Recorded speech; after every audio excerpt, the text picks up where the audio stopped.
আমার না কিছু ফেলে দিতে কিন্তু কিন্তু বোধ হয়। এই যেমন ধরো কিছুদিন আগে মেলা থেকে গিয়ে তাথয়ের জন্য একটা সিপার ওয়াটার বোতল কিনেছিলাম। তাথয়ের আর ফিডিং বোতলে জল খেয়ে টেস্টটা মিটছিল না, তো আমার গুণধর্মে বোতলটাকে ফাটিয়েছে। এবার এই এত সুন্দর জিনিস আর স্ট্রটা না আমার ফেলে দিতে কেমন কেমন লাগছে। তার উপরে ওর এত সুন্দর স্টিলের ফিডার বোতলটাও বাতিল করে দেওয়ার একটা দুঃখ দুঃখ মনোভাব আমার। আর ওই জন্য একটা ভাবছি কিছু বানানো যাক, আর এই ঢাকনাটাকে সরিয়ে রাখছি, পরে যদি কোনো কাজে লাগানো যায়। আপাতত বুদ্ধি এটাই লাগিয়েছি, যদি এই রিফিলটাকে সুন্দর করে এই বোতলটার সাইজে করে নেওয়া যায়, ফিডারের নিপলটা রিফিলের মাপ অনুযায়ী কেটে সেটার মধ্যে যদি ইনসার্ট করা যায়, মনে হচ্ছে তাতে শোনা একটু জল সিপিং করে খেতে পারবে।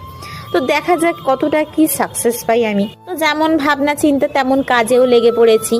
তো আফটার অল দেখে তো মনে হচ্ছে জলটা আমার তাড়াতাড়ি সোনা খেতেই পারবে। এবার এতে জল ঢুকিয়ে পরীক্ষা করার ব্যাপার, যে কোনোদিন যদি ব্যাগে করে বোতলটা নিয়ে যাই সেটা জলেতে ভিজে যাবে কিনা।